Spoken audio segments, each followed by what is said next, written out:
Thank you, Deputy Speaker. I rise to speak on the Fair Work legislation Closing Loopholes Bill 2023.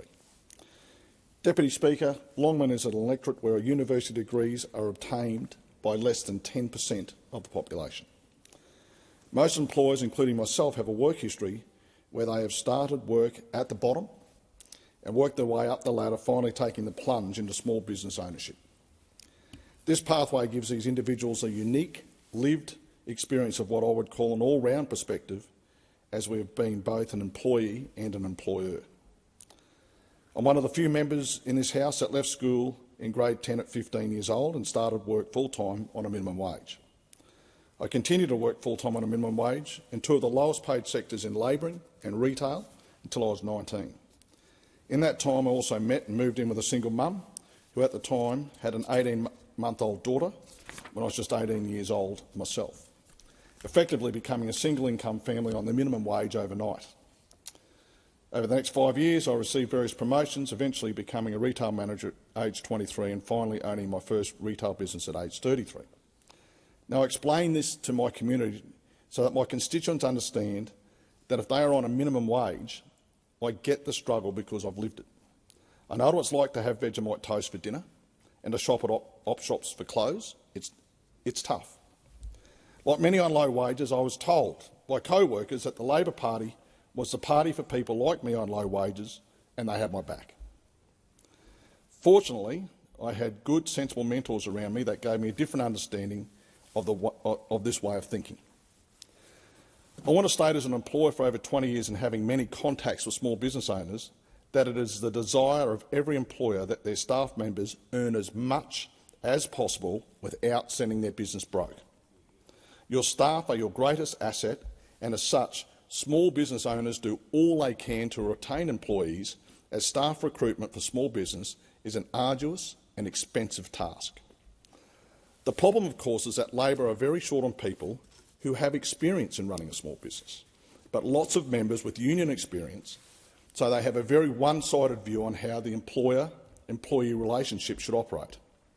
And fortunately, their MO is simply to create headlines that appeal to workers that on the surface appear to benefit them, but in reality actually hurt them. I learnt very quickly in small business that once you have signed your lease, the rent cost is fixed. You cannot control your insurance, work cover, electricity, telecommunications and all other costs because they are what they are, with one exception: wages. Wages are the one cost you have control over. Now, I'm not talking about the pay rates that workers receive. The Fair Work Commission determines the minimum wage, and you must pay above that. You have to do it by rostering and how many hours you employ people. So when Labor are in, they try and keep up this myth that they are for the worker, and they will implement policies just like the one we're debating today.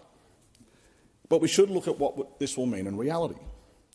They are proposing that if a casual has been employed on a consistent roster for 6 months, they can be made permanent part-time. On the surface, that sounds good. However, let's look at it from an employer's and employee's point of view. I've spoken to various employers and employees how they feel about this, and they don't want it. They don't want it because they like the flexibility of casuals in industries like the one I've been in, retail. You could have a casual that works the same hours for 9 months of the year, and then come Christmas time or when a full-time employee or staff member goes on leave, they'll pick up some extra work during these periods. If things suddenly get tough like when COVID first hit, they have the ability to reduce those hours, and as tough a decision as that is, it's better than going broke and everyone losing their jobs. But what some employers are telling me is that they will be forced to adapt and reduce hours for casuals or change their rostered days for some weeks so the hours vary and they won't be able to go to this permanent part-time classification anyway. This will be another task small business owners don't need to be lumbered with, and it actually hurts the very person it's designed to help, the worker. So, for example, Mary, a worker who's been happily working 3 shifts on a Monday, Tuesday and Saturday, 7 hours a day, all of a sudden now will be working Wednesday, Thursday and Sunday every 3 weeks with 5-hour shifts, so this ridiculous legislation can't be enacted. Unfortunately, Mary and her employer had agreed on their previous agreement, as she has to pick up her kids from school on Wednesday and Thursday, which she will no longer be able to do on this new roster. So it's both Mary and her employer who miss out. The crazy thing is that it looks like Labor might actually be getting an understanding of this and may amend their own bill to change this, but one can only hope. Deputy Speaker, another issue is that whether we like it or not, we compete in a global market. I grew up in a country where we had a lot of sovereign manufacturing. Ford and Holden cars were made here. The electrical appliance industry I was in, most things were made here. Everything from Mally's Whirlpool washers, Kelvinator fridges, Victor mowers to Sunbeam fry pans were proudly made in Australia. Over 20 years I watched with sadness and dismay as these industries slowly disappeared. Images of 300 workers outside the Westinghouse factory in Orange in New South Wales now without a job, some having worked there for over 20 years. Now, why do these businesses shut?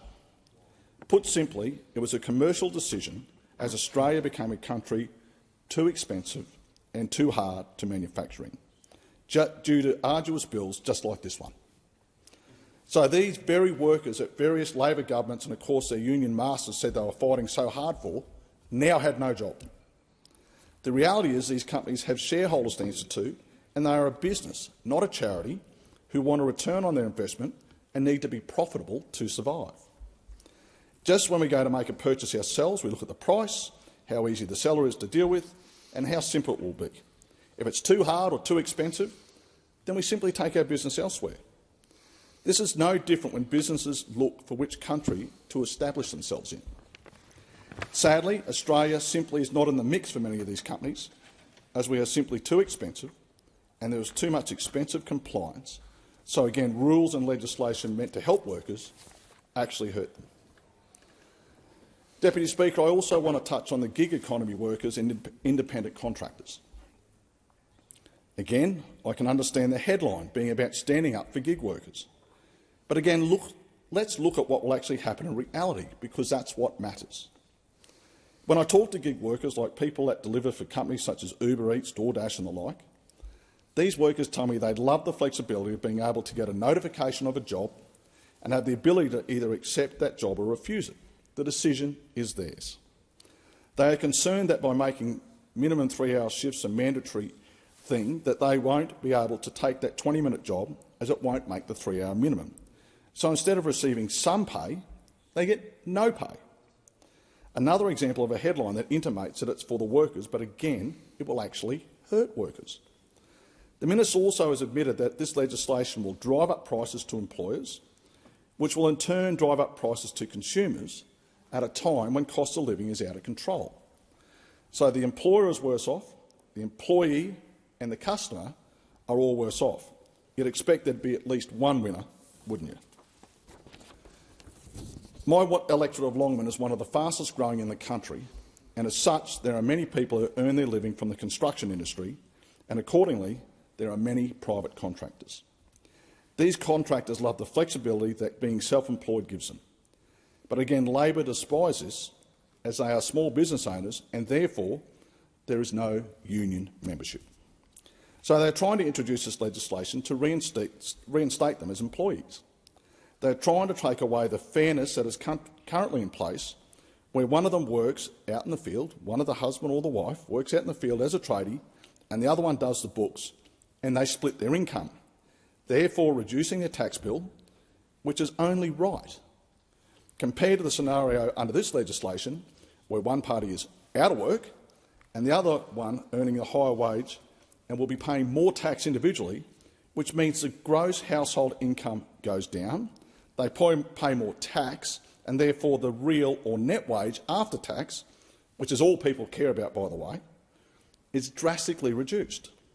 The flexibility of also being a small business owner, when you can make the choice to take time off for a long weekend or go to your child's sports carnival because you are self-employed, is also gone, as they will now be an employee subject to the demands and rules of their employers.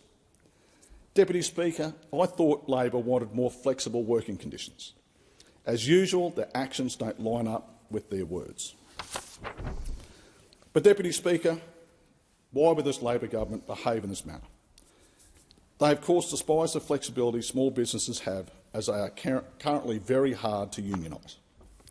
We know their main underlying ideology is to unionise all workforces.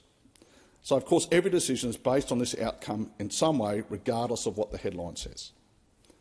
But why would they want this?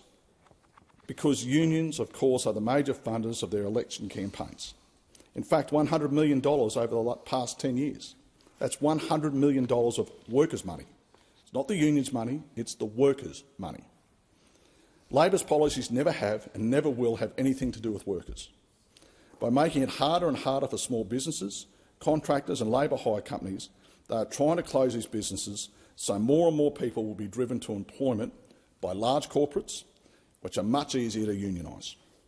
Australians want more flexibility and freedom to make choices when it comes to their employment, and in my experience as both an employee and an employer, it has shown me that when governments stay out of it and let employees and employers get on with it, business flourishes, and conversely, the more government interference, the more everyone loses.